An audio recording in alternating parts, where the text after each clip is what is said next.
Hi అండి. రెగ్యులర్‌గా చేసే టమాటా రైస్ కాకుండా ఒకసారి మీల్ మేకర్‌లో బఠానీ వేసి ఈ విధంగా పులావ్‌లాగా చేయండి. చాలా బావుంటుంది. ఇంకా రైసు, కర్రీ చేసే టైం లేనప్పుడు, కొంచెం హెల్త్ బాలేనప్పుడు ఈ విధంగా క్విక్‌గా ఏమన్నా చేసుకోవాలి, నోటికి కొంచెం టేస్టీగా అనుకున్నప్పుడు కూడా ఈ విధంగా ఒకసారి ట్రై చేయండి.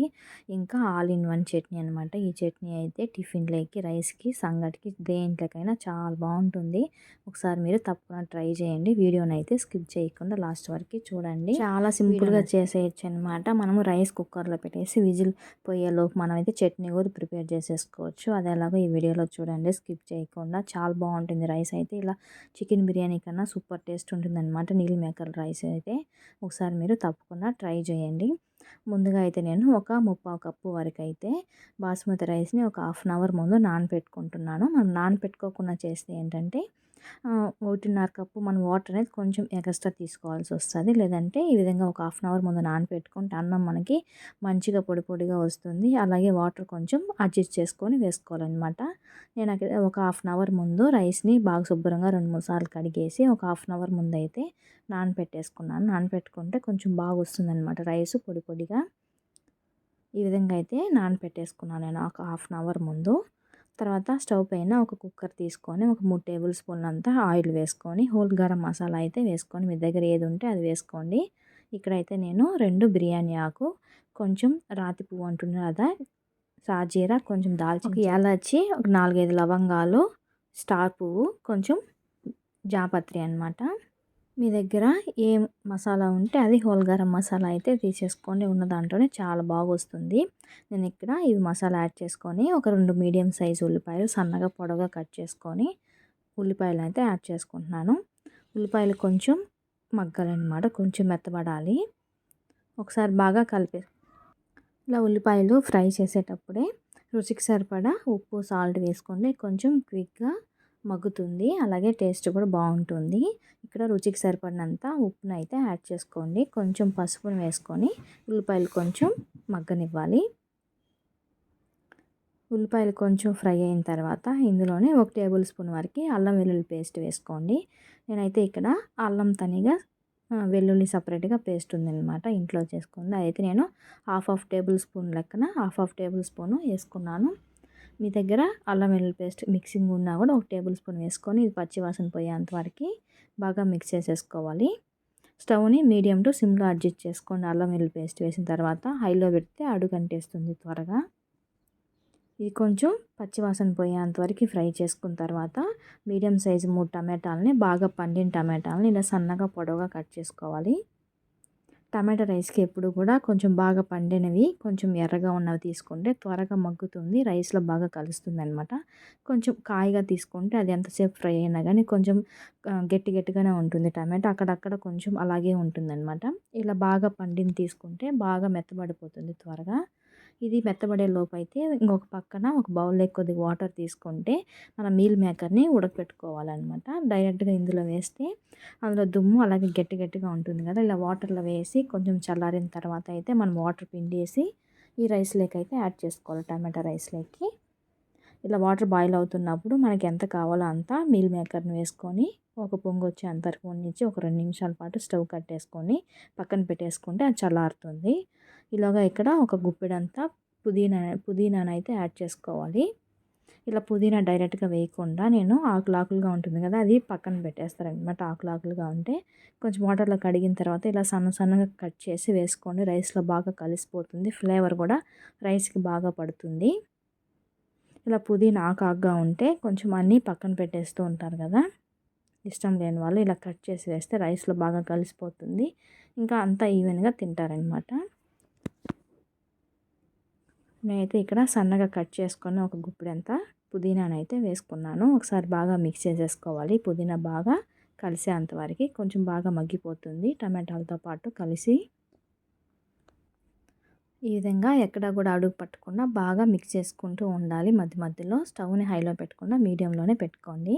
తర్వాత కొంచెం బఠానీనైతే యాడ్ చేసుకుంటున్నాను. మీ దగ్గర బఠానీ ఉంటే వేసుకోండి, లేదంటే వేసుకోకపోయినా పర్లేదు, బాగానే ఉంటుంది.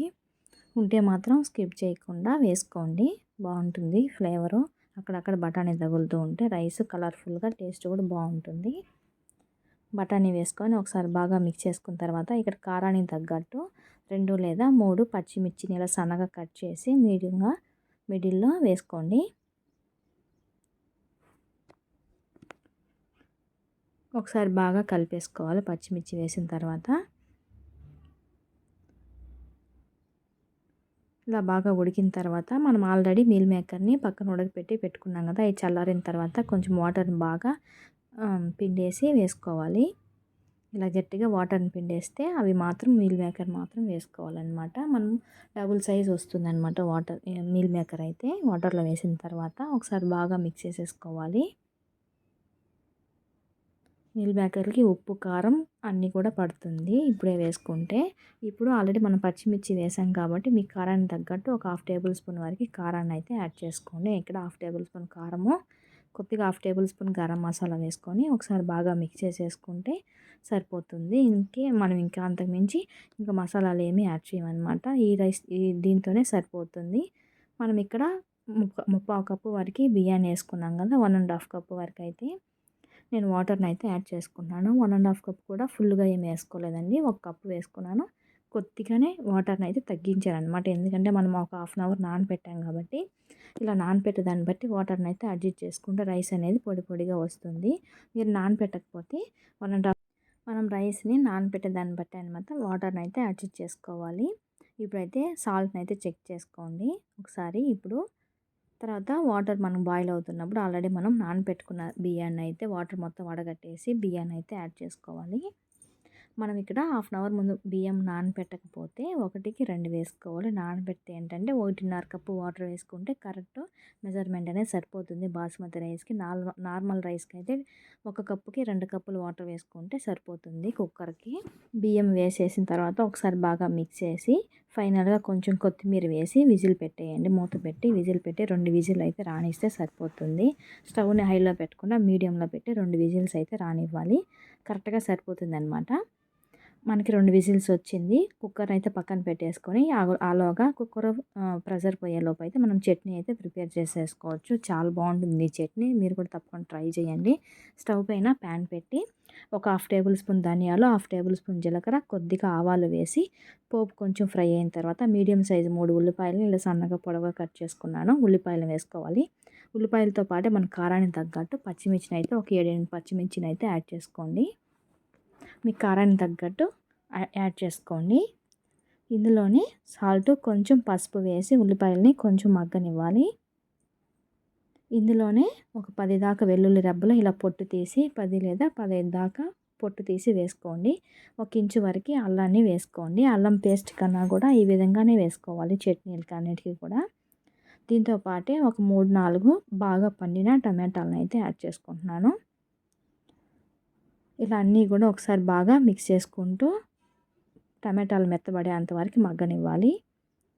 కొంచెం పుదీనా వేసుకోవాలి. దీంట్లో అయితే అన్ని ఆకులు వేసుకోవచ్చు. చట్నీ చాలా బాగుంటుంది. పుదీనా కొంచెం ఎక్కువ వేసుకున్నాను. కొంచెం కొత్తిమీర అలాగే కరివేపాకు కూడా కొంచెం ఎక్కువే వేసుకుంటున్నాను. నార్మల్గా అయితే ఇప్పుడు పిల్లలు కరివేపాకు తీసి పక్కన పెట్టేస్తూ ఉంటారు కదా, ఈ విధంగా చట్నీలు చేసినప్పుడు అయితే ఇలా కరివేపాకు ఎక్కువ వేసి ఫ్రై చేస్తే ఏంటంటే చట్నీలో బాగా మిక్స్ అయిపోతుంది, తింటారనమాట. ఈ చట్నీ అయితే ఇలా బిర్యానీలోకి, టమాటా రైస్కి, అలాగే టిఫిన్లోకి కూడా చాలా బాగుంటుంది. ఇడ్లీ, దోశకి, ఇంకా సంగడికి కూడా చాలా బాగుంటుంది అనమాట. ఈ చట్నీ అయితే 2 రోజుల వరకు పెట్టుకోవచ్చు. దీంట్లో ఇంకొంచెం ఎక్కువ క్వాంటిటీలో కావాలనుకుంటే పప్పులను అయితే వేయించి ముందుగా ఒకసారి మిక్సీ పట్టే ముందు పప్పులు మిక్సీ పట్టుకొని తర్వాత ఈ మిశ్రమాన్ని అయితే మిక్సీ పట్టేసుకుంటే ఉంటుంది. కాకపోతే అది ఒకే రోజు ఉంటుంది అనమాట. ఇక్కడ టమాటాలు మనం ఎక్కువ వేసాం కాబట్టి మీ పులుపుకు తగ్గట్టు కొంచెం చింతపండు అయితే యాడ్ చేసుకుని నేను ఇక్కడ చాలా కొద్దిగా చిన్న నిమ్మకాయ సైజ్ అంతా చింతపండు అయితే యాడ్ చేసుకున్నాను. అంతే అండి. ఇవన్నీ బాగా మగ్గిన తర్వాత చల్లారిన తర్వాత అయితే మిక్సీ పట్టేసుకోవాలి. మనకి రైస్ అయ్యేలోపు అయితే చట్నీ కూడా రెడీ అయిపోతుంది. కుక్కర్ విజిల్ ఆవిరిపోయే లోపు అయితే చట్నీ కూడా ఫ్రై అయిపోతుంది అనమాట. అంతే అండి. ఈ టమాటాలు బాగా మగ్గిన తర్వాత ఇప్పుడు మనం మిక్సీ పట్టేయడమే. ఈ చట్నీకి అయితే పోపు ఏమీ అవసరం ఉండదు. ఇట్లా చాలా బాగుంటుంది. మీకు పోపు కావాలనుకుంటే లైట్గా ఎండుమిర్చి, కొంచెం వెల్లుల్లి దంచి పోపు అయితే పెట్టేసుకోండి, చాలా బాగుంటుంది. ఇది టిఫిన్‌లకి కూడా చాలా బావుంటుంది. ఇంకా సంగటికి కూడా చాలా బావుంటుంది. ఒకసారి మీరు కూడా ఈ విధంగా తప్పకుండా ట్రై చేయండి. చాలా సింపుల్‌గా అయిపోతుంది ఈ చట్నీ అయితే చాలా బావుంటుంది. ఇంకొంచెం క్వాంటిటీ ఎక్కువ కావాలనుకుంటే పప్పులనైతే యాడ్ చేసుకోండి. నేనైతే ఇక్కడ పప్పులేమి యాడ్ చేయలేదు. టమాటా ఎర్రగడ్డతోనే ఇలా చట్నీ చేసేసాను. ఇంకా ఆకులు కూడా అన్నీ వేసాం కదా! చాలా బావుంటుంది. పుదీనా, కొత్తిమీర, ఇంక కరివేపాకు తినని వాళ్ళైతే ఈ విధంగా ఒకసారి ఎక్కువ ఇలా చట్నీ చేసినప్పుడు ఎక్కువ కరివేపాకు వేసి చట్నీ చేయండి. చాలా బావుంటుంది టేస్ట్ కూడా. ఇక్కడ ప్రెషర్ పోయేలోపు అయితే మనకి చట్నీ కూడా రెడీ అయిపోయింది. చూడండి చాలా పొడి పొడిగా వచ్చిందనమాట. రైస్ అయితే చాలా బాగా వచ్చింది. మీరు కూడా ఒకసారి తప్పకుండా ట్రై చేయండి. మనకి కర్రీ చేసే టైం లేనప్పుడు అలాగే నోటికి ఇంకేమన్నా కొంచెం డిఫరెంట్‌గా టేస్టీగా తినాలనుకున్నప్పుడు అయితే ఈ విధంగా చాలా సింపుల్‌గా చేసుకోవచ్చు. ఇలా రైస్ మీల్ మేకర్‌లో టమాటా రైస్ అయితే ఒకసారి మీరు కూడా తప్పకుండా ట్రై చేయండి. మీకు ఎలా కుదిరిందో కామెంట్ చేయండి. వీడియో నచ్చితే లైక్ ఇవ్వండి. అలాగే కొత్తగా మన ఛానల్ చూస్తున్నట్టయితే సబ్స్క్రైబ్ చేసుకోండి. రైస్ అయితే చాలా పొడి పొడిగా వచ్చిందనమాట. ఇక్కడ కొంచెం వేడి మీద చూపిస్తున్నాను కాబట్టి మీకు కొంచెం ముద్దగా అనిపించచ్చు. కొంచెం ఒక 10 నిమిషాలు చల్లారిన తర్వాత చాలా పొడి పొడిగా చాలా బాగా వచ్చిందనమాట. టేస్ట్ కూడా ఇంకా చాలా మనం సింపుల్‌గా చేసుకున్నాం కానీ చాలా బాగుంటుంది టేస్ట్ అయితే. ఒకసారి మీరు కూడా తప్పకుండా ట్రై చేయండి. రైస్ అయ్యేలోపు అయితే ఇలా చట్నీ కూడా ప్రిపేర్ చేసుకోవచ్చు. మీకు ఎలా అనిపించిందో కామెంట్ చేయండి. చట్నీ అయితే చాలా బాగుందనమాట. ఒకసారి తప్పకుండా ట్రై చేయండి. చట్నీ అయితే టిఫిన్‌లోకి అన్నిటికీ చాలా బాగుంటుంది. వీడియో ఎలా అనిపించిందో కామెంట్ చేయండి. కుదిరితే మీ ఫ్రెండ్స్ అండ్ ఫ్యామిలీ మెంబర్‌కి వీడియోని షేర్ చేయండి. అలాగే మీరు కూడా తప్పకుండా ట్రై చేసి మీకు ఎలా కుదిరిందో కామెంట్ చేయండి కామెంట్ బాక్స్‌లో. Thank you for watching.